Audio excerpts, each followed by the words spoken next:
मंगलहारी द्रव्य औषध शिरते अजिर बिहारी मंगले भवने अमंगलहारी द्रव्य औषध शिरते अजर बिहारी जीते हूँ जेवट संजोग माही सुनु तापस में तीन समनाही रावण नाम जगत जस जाना लोकप जाके बंदी खाना।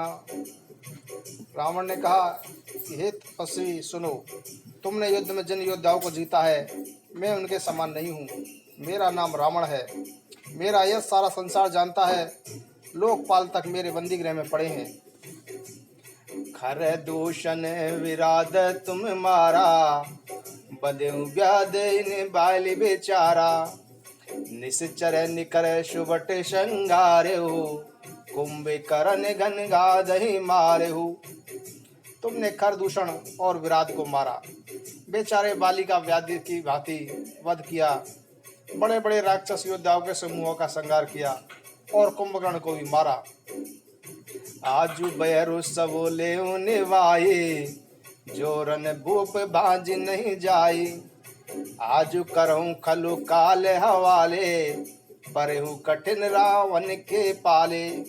हे राजा, यदि तुम रण से भागने गए तो मैं सारा वैर निकाल लूंगा। आज मैं तुम्हें निश्चय ही काल के हवाले कर दूंगा। तुम कठिन रावण के पाले पड़े हो। सुनी दुर्वचन काले वसे जाना बेसी बचन कह कृपा निदाना सत्य सत्य सब तब प्रभुताई जलपसी जन देखा मनुष्याई। रावण के दुर्वचन सुनकर और उसे कालवश जानकर कृपा निदान श्री राम जी हंसकर बोले, तुम्हारी सारी प्रभुता जैसा तुम कहते हो बिल्कुल सच है, पर अब व्यर्थ बकवास न करो, अपना पुरुषार्थ दिखाओ। व्यर्थ बकवास करने अपने यश का नाश न करो। क्षमा करना, मैं तुम्हें नीति सुनाता हूँ, सुनो। संसार में 3 प्रकार के पुरुष होते हैं, गुलाब, आम और कटहल के समान। एक फूल देते हैं, एक फूल देते हैं, एक फूल और फल दोनों देते हैं, और एक केवल फल ही लगते हैं। पहले प्रकार के पुरुष कहते हैं, करते नहीं हैं। दूसरे कहते हैं और करते भी हैं, और तीसरे केवल कहते नहीं हैं। श्री राम जी के वचन सुनकर रावण हंसा और बोला, मुझे ज्ञान सिखाते हो, उस समय वैर करते नहीं डरे, अब प्राण प्यारे लग रहे हैं। कही दुर्वचन क्रोध दश कंदर कुलिस समान लाग क्षाणेश्वर नाना कारशील मुख दाये दिश विदिश गगन मही छाए। इस प्रकार दुर्वचन कहकर रावण क्रुद्ध होकर वज्र के समान बाण छोड़ने लगा। अनेक आकार के बाण दिशा विदिशा और आकाश पृथ्वी में सब जगह छा गए। पावक सर चाण्यो रघुवीरा छन महु जरे निशाचर तीरा छाड़ से तीव्र शक्ति किसी आई बाण संगे प्रभु फेरी चलाई। तब श्री राम ने अग्निबाण छोड़ा, जिससे रावण के सब बाण क्षण भर में भस्म हो गए। तब उसने खिसिया कर तीक्ष्ण शक्ति छोड़ी, किंतु श्री राम ने उसे बाण के साथ ही वापस भेज दिया। कोटिन चक्र त्रिशूल पवारे बिन प्रयास प्रभु काटि निवारे निफल हो ही रावण शर कैसे खल के शकल मनोरथ जैसे। वह करोड़ों चक्र और त्रिशूल चलाता रहा, परंतु प्रभु ने उन्हें बिना ही परिश्रम के काट डाला। रावण के बाण उसी प्रकार निष्फल होते रहे जैसे दुष्ट मनुष्य के मनोरथ। तब सत्य माने सारथी मारे शी परयु भूमि जय राम पुकारे शी राम कृपा करे सोते उठावा तब प्रभु परम क्रोध कहूँ पावा। तब उसने श्री राम जी के सारथी को 100 बाण मारे। वह श्री राम जी की जय पुकार कर पृथ्वी पर गिर पड़ा। श्री राम जी ने सारथी को उठाया, तब प्रभु अत्यंत क्रोधित हो उठे।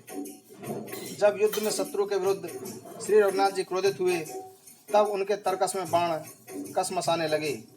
उनके धनुष का प्रचंड शब्द सुनकर मनुष्य बच्ची सब राक्षस अत्यंत भयभीत हो गए। मंदोदरी का हृदय कांप उठा। समुद्र, कच्छप, पृथ्वी और पर्वत डर गए। दिशाओं के हाथी पृथ्वी को दांतों से पकड़कर चिंगाड़ने लगे। यह कौतुक देखकर देवता हंसे। तब धनुष को कान तक तानकर श्री रामचंद्र जी ने भयानक बाण छोड़े। श्री रामचंद्र जी के बाण ऐसे चले मानो सर्प लहराते हुए जा रहे हों। चले बाण सपक्ष जनोरगा, प्रथम ही हत्यु सारथी तुरगा। रथ बिंजजी हति केतु पताका, गरजा अत्यंतर बल थाका। बाण ऐसे चले मानो पंख वाले सर्प उड़ रहे हों।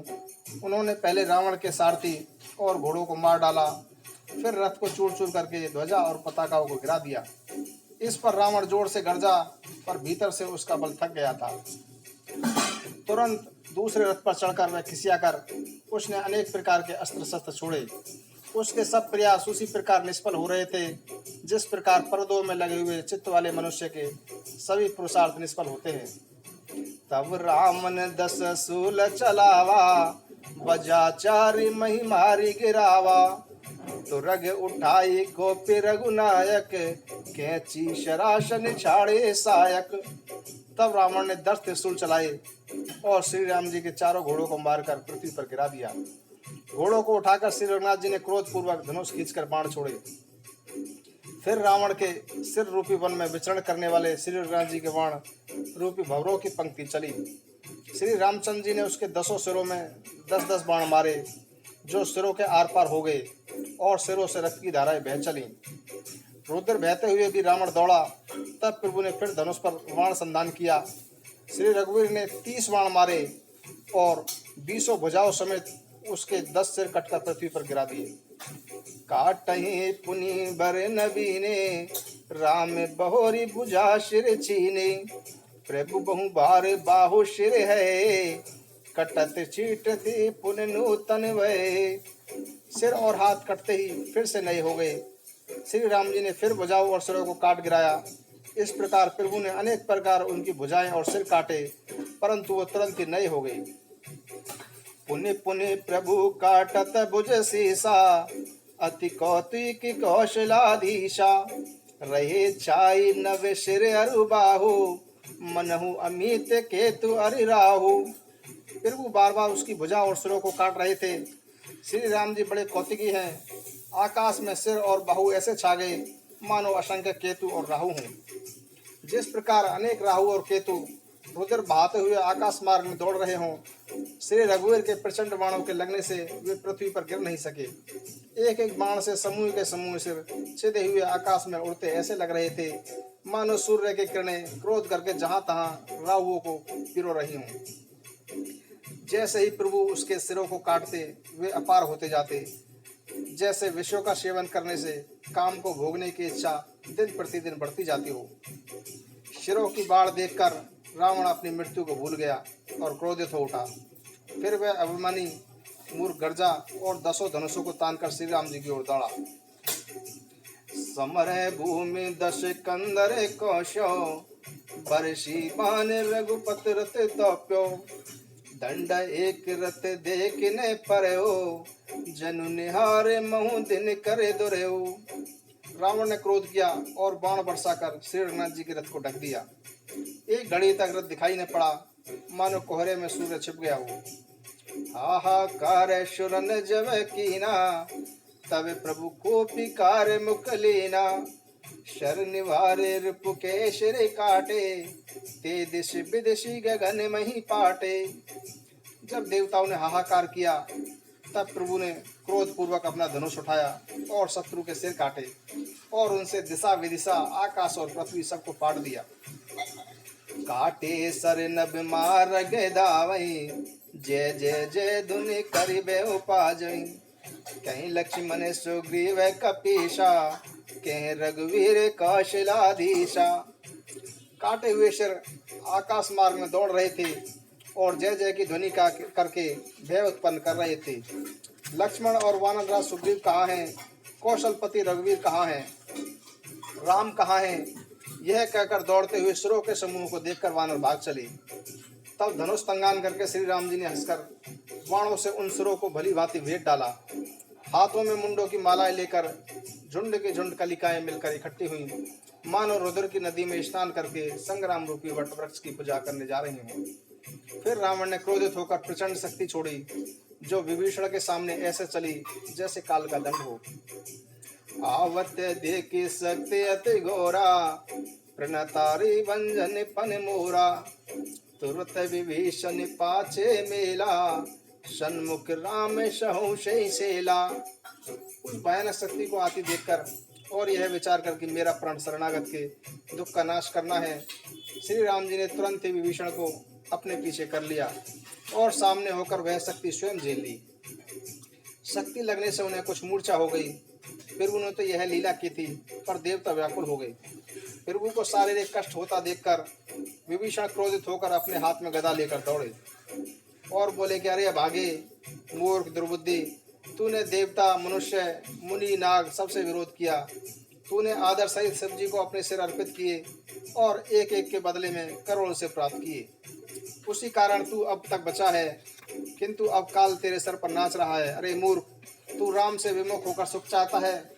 ऐसा कहकर विभीषण ने रावण की छाती के बीचों बीच गदा मारी। बीच छाती में कठोर गदा की चोट लगते ही रावण पृथ्वी पर गिर पड़ा। उसके 10 मुखों से रुधिर बहने लगा। वह अपने को फिर संभाल कर क्रोध में भरकर दौड़ा।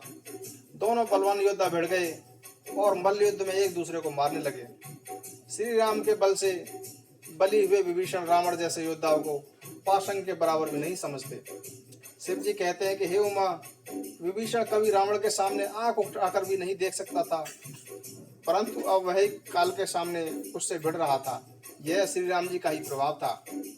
देखा श्रीमत विभीषण भारी, भायु हनुमान गिरधारी। रथ तुरंग सारथी निपाता, हृदय मांजते ही मारे शिलाता। विभीषण को थका हुआ जान हनुमान जी पर्वत लेकर दौड़े। उन्होंने उस पर्वत को रावण के रथ और घोड़े सारथी का संहार कर डाला और उसके सीने पर लात मारी। ठाण रहते कंपत गाता, गयऊ विभीषण जह जन त्राता। पुनि रावण कपि हत उपचारी, चले गगन कपि पूछ पसारी। रावण लड़खड़ा गया और उसका शरीर भयानक क्रोध से कांपने लगा। विभीषण श्री राम जी के पास पहुंच गए। उधर रावण ने हनुमान जी पर वार किया, पर वे पूंछ फैलाकर आकाश में चले गए। रावण ने पूंछ पकड़ ली। हनुमान जी रावण को भी साथ लेकर ऊपर को उड़े, फिर लौटकर उससे भिड़ गए। दोनों समान योद्धा आकाश में लड़ते हुए एक दूसरे को मारने लगे। दोनों छल बल करते हुए आकाश में ऐसे लग रहे थे मानो कज्जलगिरी और सुमेरु पर्वत लड़ रहे हों। जब बुद्धि और बल से भी रावण न गिरा तो हनुमान जी ने प्रभु का स्मरण किया। श्री राम का स्मरण करके हनुमान जी ने ललकार कर रावण को मारा। वे दोनों पृथ्वी पर गिरते और फिर उठकर लड़ने लग जाते। देवताओं ने दोनों की जय जय पुकारी। हनुमान जी को संकट में देखकर वानर भालू क्रोधातुर होकर दौड़े, किंतु रावण ने सब योद्धाओं को अपनी प्रचंड भुजाओं के बल से कुचलकर मसल डाला। तब श्री रघुवीर के ललकारने पर वानर वीर दौड़े। वानरों के प्रबल दल को देखकर रावण ने माया प्रकट की। अंतर धान भयउ छन एका, पुण्य प्रकटे खल रूप अनेका। रघुपति कटक भालु कपि जयते, जहते प्रगट दशानन तेते। वह क्षण भर के लिए अदृश्य हो गया, फिर उसने अनेक रूप दिखाए। श्री रघुनाथ जी की सेना में जितने रीछ वानर थे उतने ही रावण चारों ओर प्रकट हो गए। वानरों ने इतने रावण देखे तो सब इधर उधर भाग चले। वानर हे लक्ष्मण जी, हे रघुवीर जी, बचाइए बचाइए पुकारते हुए भागे जा रहे थे। 10 दिशाओं में करोड़ों रावण दौड़ दौड़ कर भयानक गर्जन कर रहे थे। सब देवता डर गए और ऐसा कहते हुए भाग चले कि अब जय की आशा छोड़ दो। एक ही रावण ने सब देवताओं को जीत लिया था, अब तो अनेक रावण हो गए हैं। अब पहाड़ की गुफाओं में छिप जाओ, वहां केवल ब्रह्मा शंभु और विद्वान मुनि ही डटे रहे, जो प्रभु श्री राम की महिमा जानते थे, जो प्रभु का प्रताप जानते थे, वे डटे रहे। वानरों ने रावण को सच्चा ही मान लिया, इसलिए सब वानर भालू विचलित होकर हे कृपालु रक्षा कीजिए ये पुकारते हुए वैसे व्याकुल होकर भाग चले। अत्यंत बलिवान हनुमान जी अंगद, नील और नल लड़ रहे थे और कपट रूपी भूमि में अंकुर की भांति उपचे योद्धा रावण को मसल रहे थे। देवताओं और वानरों को विकल देखकर श्री राम जी हंसे और धनुष पर एक बाण चढ़ाकर सब मायावी रावणों को मार डाला। प्रभु छन में माया शवे काटी, जिमि रवि उए जाहि तम फाटी। रामनु एक देख सुर हर्षे, फिर सुमन बहु प्रभु भर भर से। फिर उन्हें क्षण भर में माया नष्ट कर दी, मानो सूर्य के उदय होते ही अंधकार नष्ट हो गया हो। अब एक ही रावण को देखकर देवता प्रसन्न हुए और उन्होंने लौटकर प्रभु पर पुष्प बरसाए। भुज उठाई रघुपति कपि फेरे, फिरे एक एक अन तव टेरे। प्रभु बलु पाई बालु कपि दाए, तरल तम किसुंजंगे मही आए। तब श्री रघुनाथ जी ने भुजा उठाकर सब वानरों को लौटाया। तब वे एक दूसरे को पुकार पुकार कर लौट आए। प्रभु का बल पाकर रीछ वानर कूद कर तुरंत रणभूमि में आ गए। देवताओं को श्री राम जी की स्तुति करते हुए देखकर रावण ने सोचा, मैं इनकी समझ में एक हो गया, और बोला, अरे मूर्खो, तुम तो सदा से ही मेरी मार खाने वाले हो। ऐसा कहकर वह क्रोध करके देवताओं की ओर दौड़ा। देवता हाहाकार करते हुए भागे। रावण ने कहा, दुष्टो, मुझसे बचकर कहाँ जा सकोगे। देवताओं को व्याकुल देखकर अंगद दौड़े और उछलकर उन्होंने रावण का पैर पकड़कर उसको पृथ्वी पर गिरा दिया। उसे पृथ्वी पर गिराकर वह लात मारकर बाली पुत्र अंगद प्रभु के पास चले आए। रावण संभल कर उठा और गरजने लगा। वह 10 धनुष चढ़ाकर उन पर अनेक बाण संधान करके बरसाने लगा। उसने सब योद्धाओं को घायल और व्याकुल कर दिया और अपना बल देखकर वह हर्षित होने लगा। तब श्री रघुनाथ जी ने रावण के सिर, भुजाएं, बाण और धनुष काट डाले, परंतु वे फिर से बहुत हो गए, जैसे तीर्थ में किए हुए पाप बढ़ जाते हैं। शत्रु के सिर और भुजाओं को बढ़ता देखकर रीछ वानर बहुत क्रोधित हुए। यह मूर्ख भुजाओं और सिरों के कटने पर भी नहीं मरता, ऐसा कहते हुए भालू और वानर योद्धा क्रोध पूर्वक दौड़े। बाली तने मारुति नल नीला, बानर राज दुबिद बलशीला। विपट मही दर करही प्रहारा, सोई गिरी तरुगे कपने शो मारा। बाली पुत्र अंगद, हनुमान जी, नल, नील, सुग्रीव और दिव्य आदि बलवान उस पर वृक्ष और पर्वतों का प्रहार करने लगे। रावण उन्हीं पर्वतों और वृक्षों को पकड़कर वानरों को भी मारने लगा। कोई वानर शत्रु के शरीर को फाड़कर भाग जाते, तो कोई उसे लातों से मारकर। तब नल और नील रावण के सिरों पर चढ़ गए और उसके ललाट को फाड़ने लगे। रक्त देखकर रावण को बहुत दुख हुआ। उसने उनको पकड़ने के लिए हाथ फैलाए, पर उन्हें पकड़ नहीं सका। वे हाथ के ऊपर ऊपर से फिर गए, मानो 2 भौरे कंबल में वन में विचरण करके रहे हों। तब उसने क्रोध पूर्वक उछलकर नल और नील दोनों को पकड़ लिया, परंतु पृथ्वी पर पटकते समय वे उसकी भुजाओं को मरोड़कर भाग निकले। तब रावण ने हाथों में 10 धनुष लिए और वानरों को बाणों से मारकर घायल कर दिया। हनुमान आदि सब वानरों को मूर्छित करके और संध्या का समय देखकर रावण प्रसन्न हुआ। समस्त वानर वीरों को मूर्छित देखकर जामवंत दौड़े। जामवंत के साथ जो भालू थे, वे पर्वत और वृक्ष उठाकर रावण को ललकार ललकार कर मारने लगे। रावण क्रोधित हो उठा और पैर पकड़ पकड़कर अनेक योद्धाओं को पृथ्वी पर पटकने लगा। तब जामवंत ने अपने दल का विध्वंस देखकर रावण की छाती में लात मारी। छाती में लात का प्रचंड आघात लगते ही रावण व्याकुल होकर रथ से पृथ्वी पर गिर पड़ा। उसने 20 हाथों में भालुओं को पकड़ रखा था। ऐसा जान पड़ता था मानो रात्रि के समय भंवरे कमल में बसे हुए हों। उसे मूर्छित देखकर फिर से लात मारकर जामवंत प्रभु के पास चले गए। इधर रात्रि जानकर सारथी रावण को रथ में डालकर उसे होश में लाने का उपाय करने लगा। मूर्छा दूर होने पर सब रीछ वानर प्रभु के पास आ गए। उधर सब राक्षसों ने अत्यंत भयभीत होकर रावण को घेर लिया। उसी रात त्रिजटा ने सीता के पास जाकर उन्हें सब कथा कह सुनाई। शत्रु के सिर और भुजाओं के बढ़ते का समाचार सुनकर सीता जी के मन में बड़ा दुख हुआ। उनका मुख सूख गया, मन में चिंता उत्पन्न हो गई। तब वे त्रिजटा से बोली, हे माता, बताती क्यों नहीं हो, क्या होगा? संपूर्ण विश्व को दुख देने वाला यह रावण किस प्रकार मरेगा? रघुपति सर सिर कटऊ न मरई, विधि विपरीत चरत सवे करई। मोरे अभाग्य जियावत होहि, जय हो हरि पद कमल बिछोहि। यह तो श्री रघुनाथ जी के बाण से सिर कटने पर भी नहीं मरता। विधाता सारे चरित्र उल्टे ही कर रहा है। सच बात तो यह है कि मेरा दुर्भाग्य है उसे जीवित रखे हुए है, जिसने मुझे भगवान के चरणों से अलग कर दिया है। जिसके कपट का झूठा स्वर्णमर्ग बनाया था, वही देव अभी तक मुझसे रूठा हुआ है। जिस विधाता के कारण मुझे ऐसे दुख सहने पड़ रहे हैं। और लक्ष्मण को कड़े वचन कहे, जो श्री रघुनाथ जी के विरह रूपी विषैले बाणों से मुझे अनेक प्रकार बार मारकर अब भी मार रहा है, और ऐसे दुख में भी जीवित हूँ, वही विधाता रावण को जीवित रखे हुए है, और दूसरा कोई नहीं है। बहुविधि कर बिलाप जाने की, कर कर सुरति कृपा न दान की, कह त्रिजटा सुनु राज कुमारी, पुरुषर लागत मरेश्वरारी। कृपा निदान श्री राम जी की याद कर करके जानकी जी अनेक प्रकार से विलाप कर रही थी। त्रिष्टा ने कहा कि हे राजकुमारी सुनो, रावण हृदय में बाण लगते ही मर जाएगा। प्रभु ताते और हतई न तेहि, यही के हृदय बसती भय देहि। परंतु प्रभु उसके हृदय में बाण इसलिए नहीं मारते क्योंकि इसके हृदय में आप विराजमान हैं। इसके हृदय में आपका निवास है, आपके हृदय में मेरा निवास है, और मेरे हृदय में अनेक भुवन हैं। अतः रावण के हृदय में बाण लगते ही सब भुवनों का नाश हो जाएगा। यह सुनकर सीता जी के मन में हर्ष और विषाद हुआ। उसे देखकर त्रिष्टा बोली कि हे सुंदरी, संदेह का त्याग कर दो और सुनो, शत्रु इस प्रकार मरेगा।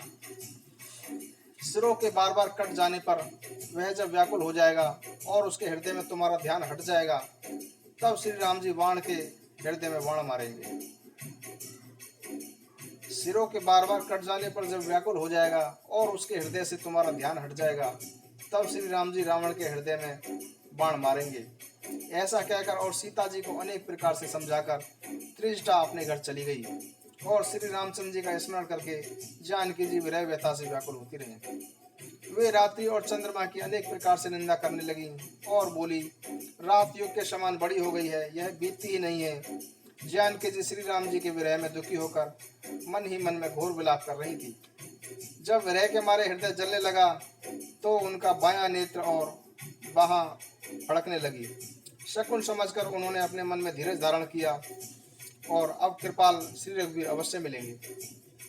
आधी रात को रावण मूर्छा से जागा और अपने हाथी से रुष्ट होकर कहने लगा, अरे मूर्ख, तूने मुझे रणभूमि से अलग कर दिया। अरे अधम, तुझे धिक्कार है। सारथी ने चरण पकड़कर रावण को अनेक प्रकार से समझाया, और सवेरा होते ही वे रथ पर चढ़कर पुनः दौड़ा। रावण को आते जानकर वानरों की सेना में बड़ी खलबली मच गई। तब सभी योद्धा जहां तहां से पर्वत और वृक्ष उखाड़कर क्रोध से दांत खटखटाकर दौड़े और क्रोधपूर्वक प्रहार करने लगे।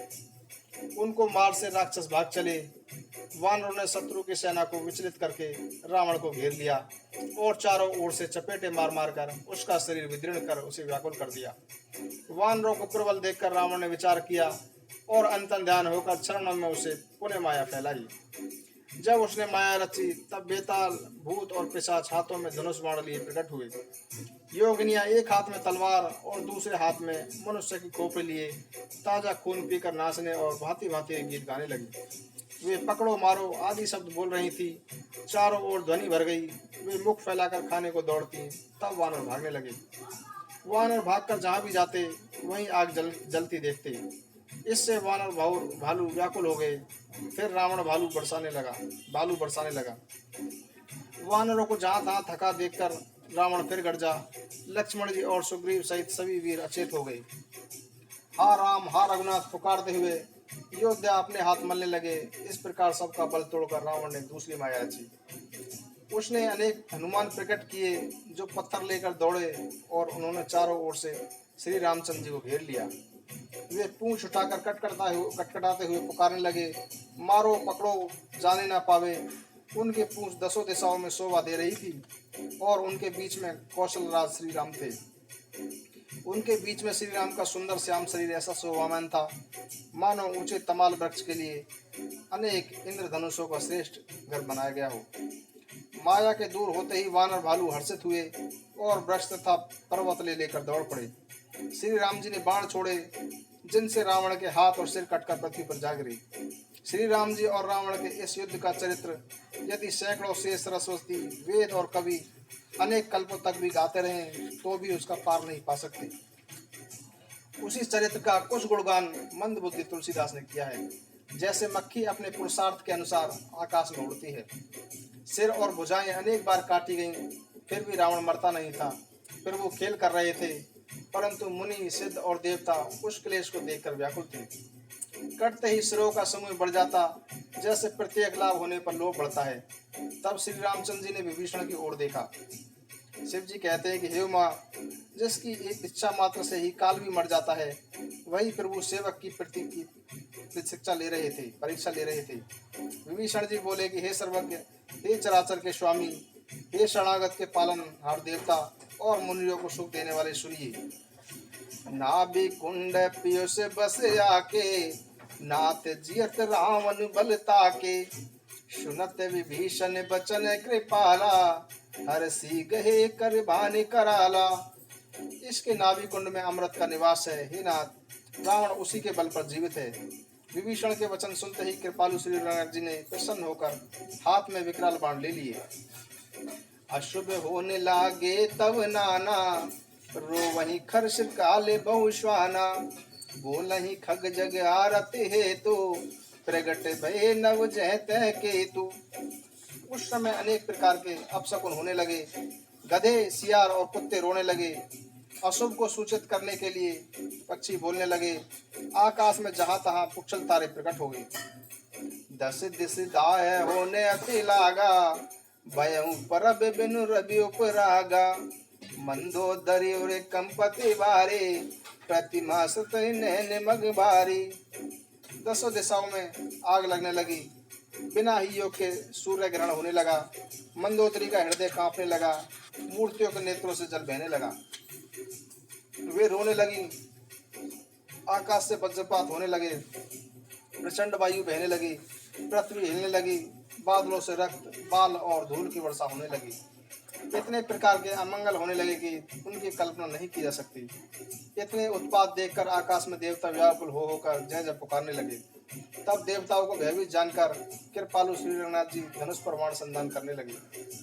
कानों तक धनुष को खींचकर श्री रघुनाथ जी ने 31 बाण छोड़े। वे श्री रामचंद्र जी के बाण काल स्वर की भांति चले। एक बाण ने नाभि के अमृत कुंड को सोख लिया। दूसरे 30 बाण कोप करके उसके सिरों और भुजाओं में लगे। बाण सिरों और भुजाओं को लेकर चले। सिरों और भुजाओं से रहित रुंड पृथ्वी पर नाचने लगा। धड़ इतने प्रचंड वेग से दौड़ने लगा कि धरती धंसने लगी। तब प्रभु ने बाण मारकर उसके 2 टुकड़े कर दिए। मरते समय रावण गरज कर बोला, राम कहाँ है? मैं ललकार कर उन्हें युद्ध में मारूं। रावण के गिरते ही पृथ्वी हिल उठी। समुद्र, नदियां, दिशाओं के हाथी और पर्वत क्षुब्ध हो उठे। रावण के धड़ के दोनों टुकड़े फैलकर भालू और वानरों के समुदाय को दबाते हुए पृथ्वी पर गिर पड़े।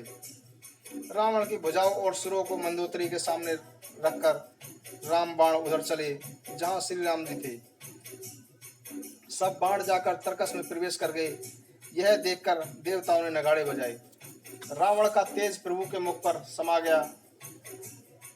यह देखकर शिव जी और ब्रह्मा जी प्रसन्न हुए। तासु तेज समान प्रभु आनन, हर से देख शंभु चतुरानन। जय जय जय धुनिपुर ब्रह्मांडा, जय रघुवीर प्रबल भुज दंडा। रावण का तेज प्रभु के मुख में समा गया। यह देखकर शिव जी और ब्रह्मा जी प्रसन्न हुए। ब्रह्मांड भर में जय जय की ध्वनि भर उठी। प्रबल भुजदंडों वाले श्री रघुवीर की जय हो। देवता और मुनियों के समूह फूल बरसाने लगे और कहने लगे कि कृपालु की जय हो, मुकुंद की जय हो। हे कृपा के कंद, हे द्वंद्वों को हरने वाले, सुख देने वाले, हे दुष्ट दल को विदीर्ण करने वाले, आपकी जय हो। देवता पुष्प बरसा रहे थे, नगाड़े बज रहे थे। रणभूमि में श्री रामचंद्र जी के अंगों को कामदेव की शोभा प्राप्त हो गई। सिर पर जटाओं का मुकुट था, जिसके बीच बीच में अत्यंत मनोहर पुष्प शोभायमान थे, मानो नीले पर्वत पर बिजली के साथ नक्षत्र भी सुशोभित हो रहे हों। फिर वो श्री रामचंद्र जी ने कृपा दृष्टि की वर्षा करके देह समूह को निर्भय कर दिया। वानर, भालू सब हर्षित हुए और सुखदाम मुकुंद की जय पुकारने लगे। पति के सिर देखते ही मंदोदरी व्याकुल और मूर्छित होकर धरती पर गिर पड़ी। स्त्रियां रोती हुई दौड़ी और मंदोदरी को उठाकर रावण के पास ले आई। पति की दशा देखकर वे पुकार पुकार कर रोने लगी। उनके बाल खुल गए, देह की संभाल नहीं रही। वे अनेक प्रकार से छाती पीटती और रोती हुई रावण के प्रताप का बखान करने लगी। वे कह रही थी कि हे नाथ, तुम्हारे बल से तो पृथ्वी भी कांपती रहती थी। अग्नि, चंद्रमा और सूरज तुम्हारे सामने तेजहीन थे।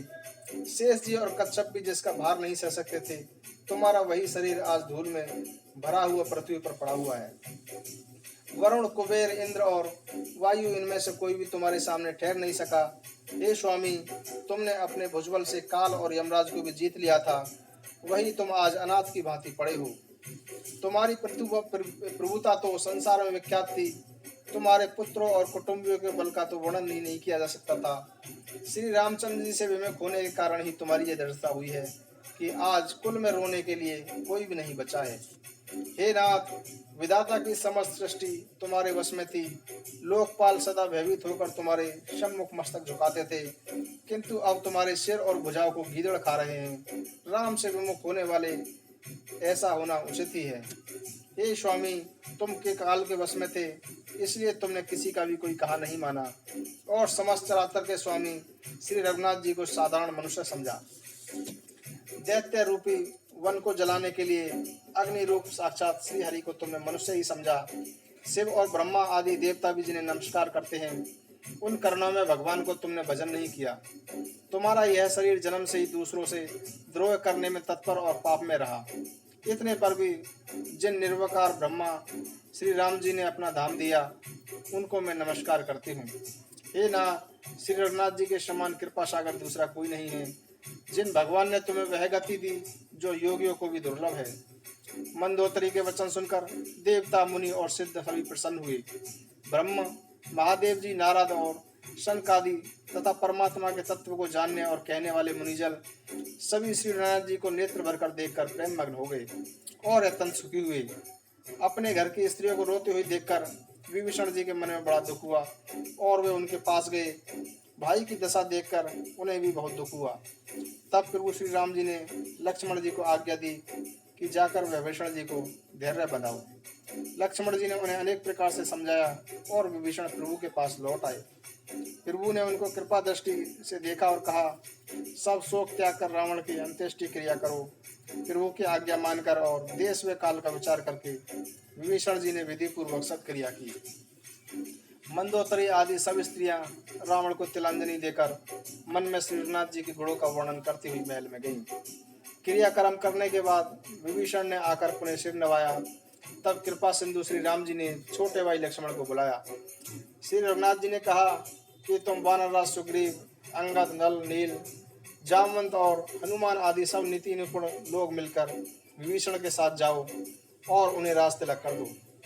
पिताजी के वचनों के कारण मैं नगर में नहीं जा सकता, पर अपने ही समान वानर और छोटे भाई को भेज रहा हूँ।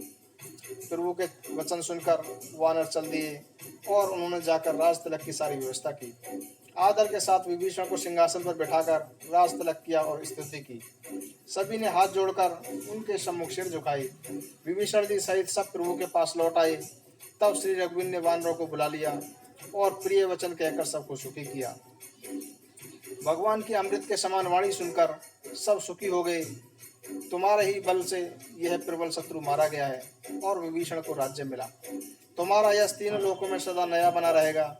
जो लोग मेरे सहित तुम्हारी कीर्ति को प्रेम पूर्वक गाएंगे, वे बिना परिश्रम के ही इस अपार संसार सागर से पार हो जाएंगे। प्रभु के वचन कानों से सुनकर वानर तृप्त नहीं हो रहे। वे सब बार बार सिर झुकाते और चरणों को पकड़ते थे। फिर प्रभु ने हनुमान जी को बुलाया। तुम लंका जाओ, जानकी जी को सब समाचार सुनाओ और उसका कुशल समाचार लेकर आओ। तब हनुमंत नगर महु आए, सुनि निश्चर निशाचर दाए। बहु प्रकार तिन पूजा कीनी, जन कुशता दे काई पुण्य देनी। तब हनुमान जी नगर में आए। यह सुनकर राक्षस राक्षसी उनके सत्कार के लिए दौड़ पड़े। उन्होंने अनेक प्रकार से हनुमान जी की पूजा की और फिर श्री जानकी जी को दिखा दिया। हनुमान जी ने सीता जी को दूर से ही प्रणाम किया। जानकी जी ने पहचान लिया कि यह वही श्री रघुनाथ जी का दूत है और पूछा कि हे तात, कहो मेरे प्रभु अपने छोटे भाई और वानर सेना सहित कुशल से तो हैं। हनुमान जी ने उत्तर दिया कि हे माता, कौशलपति श्री राम जी सब प्रकार से सकुशल हैं। उन्होंने संग्राम में रावण को जीतकर विभीषण को अचल राज्य प्रदान किया है। हनुमान जी के ऐसे वचन सुनकर सीता जी का हृदय भी प्रसन्न हो गया। हृदय में अत्यधिक हर्ष के कारण उनका शरीर पुलकित हो गया और नेत्रों में आनंदाश्रु छा गए। वे बार बार कहती हैं कि हे हनुमान, मैं तुझे क्या दूं? इस समाचार के समान तीनों लोकों में मेरे लिए कुछ भी नहीं है। हनुमान जी बोले कि हे माता, सुनिए, मुझे निसंदेह सारे संसार का राज्य मिल गया, क्योंकि मैं रण में शत्रु सेना को जीतकर भाई सहित निर्विकार श्री राम जी को देख रहा हूँ। जानकी जी ने कहा कि हे पुत्र, सुनो, समस्त सद्गुण तेरे हृदय में निवास करें, और हे हनुमान, लक्ष्मण जी सहित कौशलपति प्रभु तुझ पर सदा प्रसन्न रहें। हे तात, अब तुम वही उपाय करो जिससे मैं इन नेत्रों से प्रभु के कोमल श्याम शरीर को देख सकूं। हनुमान जी ने श्री रामचंद्र जी के पास जाकर जानकी जी का कुशल समाचार सुनाया। सुनि संदेशु बान कुल भूषण, बोली लिए जुबिराज विभीषण। मारुत सूत के संग से दावहु, सादर जनक सुतैले आवहु। सूर्य कुलभूषण श्री राम जी ने संदेश सुनकर युवराज अंगद और विभीषण को बुलाया और कहा कि तुम भी पवन पुत्र हनुमान के साथ जाओ और जानकी को आदर पूर्वक ले आओ। वे सब तुरंत ही वहां गए जहां सब राक्षसियां नम्रता पूर्वक सीता जी की सेवा कर रही थी। विभीषण जी शीघ्र ही उनको पास पहुंच गए और उन्हें समझा दिया। उन्होंने अनेक प्रकार से सीता जी को स्नान कराया, नाना प्रकार के गहने पहनाए और फिर से एक सुंदर पालकी सजा कर ले आए। तब सीता जी प्रसन्न होकर श्री राम जी का स्मरण करके उस पर चढ़ी। चारों ओर हाथों में छड़े लिए रक्षक चले। सबके मन में भारी उल्लास था। रीछ वानर दर्शन करने के लिए आए, तब रक्षक क्रोध करके उनको रोकने लगे। श्री राम जी ने हंसकर कहा, हे मित्र, मेरा कहना मानो और सीता जी को पैदल ही ले आओ, ताकि वानर उसे माता की भांति देखें। प्रभु के वचन सुनकर रीछ वानर हर्षित हो गए। आकाश से देवताओं ने फूलों की वर्षा की। सीता जी को पहले अग्नि में रखा हुआ था, अब भगवान उन्हें प्रकट करना चाहते थे, इसलिए श्री राम जी ने सीता जी को कुछ कड़े वचन कहे, जिन्हें सुनकर सब राक्षसियां दुखी होने लगी।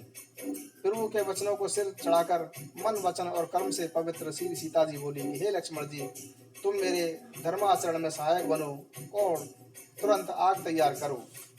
सुनि लक्ष्मण सीता के बानी, बिरह विवेक धर्म नीति सानी। लोचन सजल जोरे कर दो, प्रभु सन कछु कति सकै न हो। श्री सीता जी की विरह विवेक धर्म और नीति पूर्ति वाणी सुनकर लक्ष्मण जी के नेत्रों में जल भराया। वे दोनों हाथ जोड़कर खड़े रहे, प्रभु से कुछ कह नहीं सके। देख राम रुक लक्ष्मणी धाये, पावक प्रगति काट बही लाए। पावक प्रबल देखी बह देहि, हृदय हरस नहीं बह कछु तेहि। फिर श्री राम जी का रुख देखकर लक्ष्मण जी दौड़े और आग तैयार करके लकड़ी ले आए। अग्नि को बड़ी हुई देखकर वैदेही हृदय में प्रसन्न हुई और कुछ भी भय नहीं हुआ। सीता जी ने कहा, यदि मन, वचन और कर्म से मेरे हृदय में श्री रघुवर जी को छोड़कर अन्य किसी का सहारा नहीं है, तो हे अग्निदेव, आप जो सबके मन में की गति जानते हैं, मेरे मन चंदन के समान शीतल हो जाए। प्रभु श्री राम जी का स्मरण करके, तब महादेव जी द्वारा वंदित चरणों का स्मरण करके वह कौशलपति की जय बोलकर जानकी जी ने चंदन के समान शीतल हुई अग्नि में प्रवेश किया, जिससे सीता जी की छाया मूर्ति और उनका लौकिक कलंक उस प्रचंड अग्नि में जलकर नष्ट हो गया। प्रभु के इन चरित्रों का कोई नहीं जान सका। देवता, सिद्ध और मुनि सब आकाश में खड़े देखते रहे। तब अग्नि ने शरीर धारण करके वेदों और जगत में प्रसिद्ध वास्तविक सीता जी का हाथ पकड़कर श्री राम जी को वैसे ही समर्पित किया जैसे क्षीर सागर ने विष्णु भगवान को लक्ष्मी समर्पित की थी। तब सीता जी श्री रामचंद्र जी के वाम भाव में विराजमान हुई। उनकी उत्तम शोभा अत्यंत सुंदर थी, मानो नए खिले हुए नील कमल के पास स्वर्ण कमल की कली सुशोभित हो। देवता हर्षित होकर फूल बरसाने लगे, आकाश में नगाड़े बजने लगे, किन्नर गाने लगे, विमानों पर चढ़कर आई अप्सराएं नाचने लगी। श्री जानकी जी सहित प्रभु श्री रामचंद्र जी की यह परमित अपार शोभा देखकर रीछ वानर अति प्रसन्न हो गए। श्री रघुनाथ जी की जय बोलने लगे। मंगले भवने मंगल हारी द्रव दशरथ अजर बिहारी मंगले भवने